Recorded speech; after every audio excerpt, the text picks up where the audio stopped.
नमस्कार दोस्तों, स्वागत है एक नई वीडियो में। बात करने वाले हैं इंडियन आर्मी नर्सिंग ऑफिसर की नई भर्ती के बारे में। इंडियन आर्मी नर्सिंग ऑफिसर की जो है बहाली आ चुकी है। ये बहाली जो है अग्निवीर के तहत जो है नहीं होती है।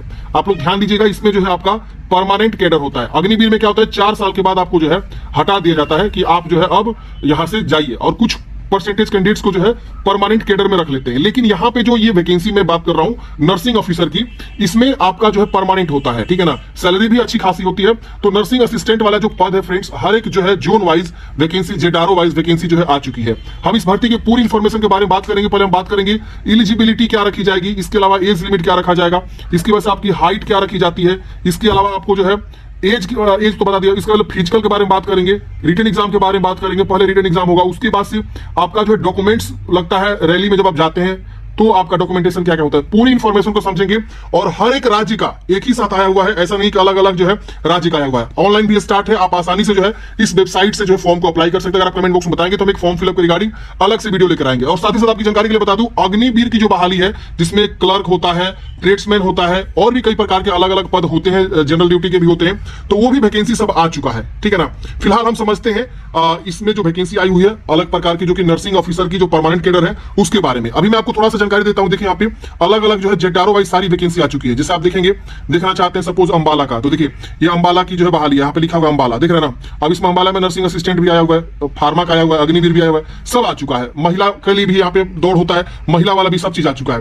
तो आप यहाँ पे फॉर्म को अप्लाई जो है करना शुरू कर दीजिए, जो भी कैंडिडेट्स आप एलिजिबल है। अगर आप मेरे द्वारा फॉर्म भरवाना चाहते हैं तो आप हमें मेल कर सकते हैं। मेरा मेल आईडी ds.helping@gmail.com। आप मेरे द्वारा भी आप जो फॉर्म को भरवा सकते हैं।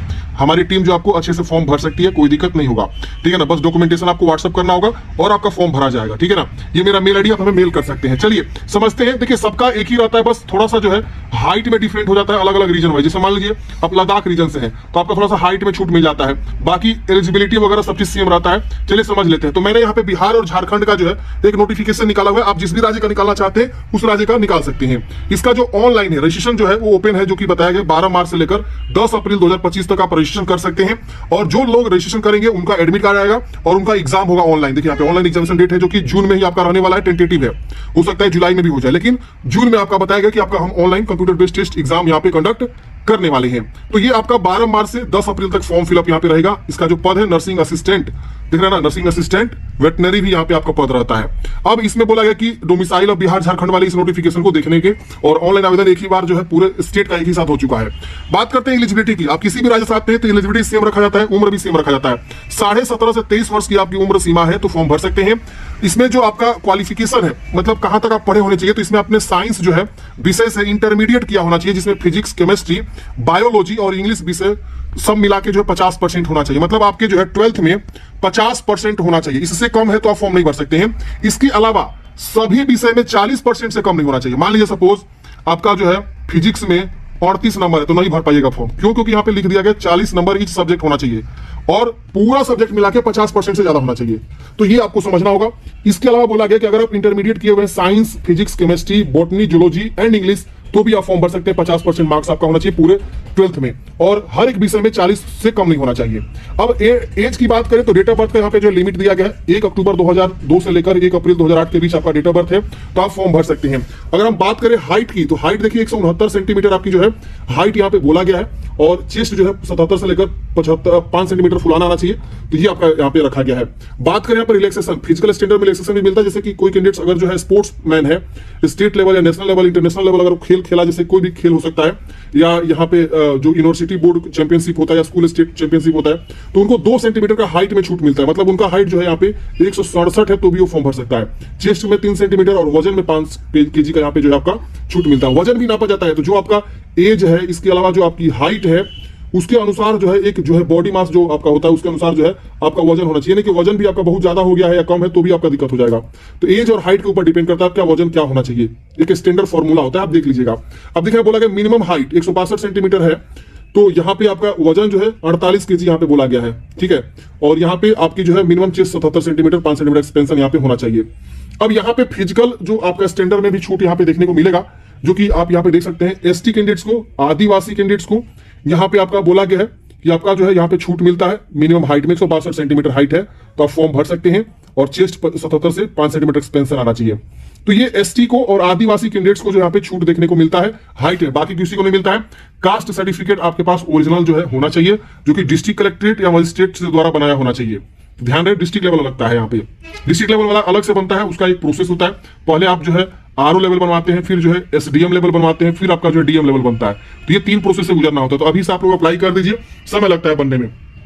अब यहाँ पे जो भी कैंडिडेट्स होते हैं इस प्रकार के, उनको कुछ बोनस मार्क्स भी मिलता है। जैसे आप देखेंगे अगर एसओएस है, एसओईएक्स है, एसओडब्ल्यूडब्ल्यू है, तो इन सबको जो है यहाँ पे 20 मार्क्स बोनस मिलेगा।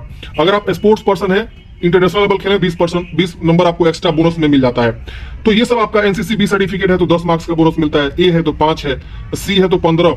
तो इस तरह से आपको 20 मार्क्स इस तरह से आपको देखने को मिल जाता है। इसके अलावा सीक्वेंस ऑफ रिक्रूटमेंट किस तरह से सिलेक्शन होता है बताया गया। देखिए सबसे पहले आप फॉर्म भरेंगे, रजिस्ट्रेशन करेंगे, रजिस्ट्रेशन करने के बाद से आपका जो है यहाँ पे एग्जामिनेशन फी भी लगता है फॉर्म भरते समय, जो कि बताया गया कि 12 मार्च से लेकर 10 अप्रैल तक आप रजिस्ट्रेशन करेंगे, जिसमें आपको रजिस्ट्रेशन करने का जो 250 रुपया फी लगता है सभी को।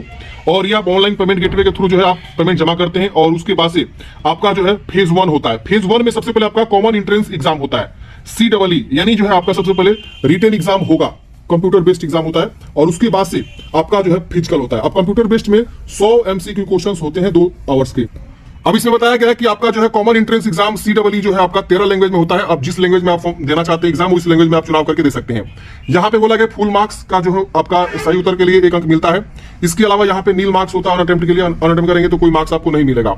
इसके वजह से आता है फेज 2। जो कैंडिडेट्स CEE एग्जाम में पास होता है उनका जो है फेज 2 यहाँ पे क्या होता है, कंडक्ट होता है। अब फेज 2 में जो है क्या होता है फ्रेंड्स, आपका जो है दौड़ वगैरह होता है और आपको काफी सारे डॉक्यूमेंट्स ओरिजिनल लेके जाने होते हैं। जैसे यहाँ पे बोला गया एडमिट कार्ड लेके जाना है, photograph, education qualification, domicile certificate, caste certificate, police character certificate, school character certificate, इस तरह से आपको सारे डॉक्यूमेंट्स वगैरह लेकर जाने होते हैं। ये सब सर्टिफिकेट का लिस्ट दिया है। एक अफिडेविट भी 10 रुपए के स्टाम्प पे आपको बनवाना होता है, पेन आधार लेके जाना होता है, तो ये सब आपको लेकर जाना होता है। और वहां पे आपका डॉक्यूमेंट्स चेक होता है, फिर आपको एंट्री मिलती है और आपको रनिंग होता है। वहां पे रनिंग जो बोला गया है 1.6 किलोमीटर रनिंग होता है, 6 मिनट 15 सेकंड में आपको करना होता है। सिर्फ क्वालिफाइंग इन नेचर होता है और आपको बीम करवाए जाते हैं, मिनिमम 6 करना होता है, नीड टू क्वालिफाई। फिर 9 फीट का डीच करना होता है और जिग जैग आपको बैलेंस करना होता है। तो ये आपकी जो है यहाँ पे प्रोसेस होती है सेकेंड फेज में। इसको आप पास करते हैं, उसके बाद से आपका डिटेल मेडिकल एग्जामिनेशन होता है और उसके बाद से आपका फाइनल सिलेक्शन यहाँ पे हो जाता है। तो इस तरह से फ्रेंड्स आपको जो इस वैकेंसी के बारे में पूरी जानकारी मैंने दिया। आप जिस भी राज्य से आते हैं उस राज्य के लिए वैकेंसी आ चुकी है, आप फॉर्म भरना चाहते हैं, एलिजिबल है तो आप फॉर्म भर लीजिएगा। सभी का जो सेम यही एलिजिबिलिटी रखा जाता है, एज लिमिट भी सबका सेम रहेगा। बाकी जैसे कोई अपडेट आएगा मैं आपको ऑनलाइन के ऊपर जो एक वीडियो बना के बता दूंगा। हमारे थ्रू भी ऑनलाइन करवाना चाहते हैं तो आप हमें मेल कर सकते हैं, ds.helping, ये मेरा मेल आईडी है। हम आपको जो है व्हाट्सएप से कनेक्ट करेंगे और उसके बाद से आपको जो है फॉर्म भर के हम पूरी इंफॉर्मेशन दे देंगे। आई होप आप लोग समझे होंगे। मिलते हैं किसी नेक्स्ट वीडियो में। जय हिंद, आपका दिन शुभ हो।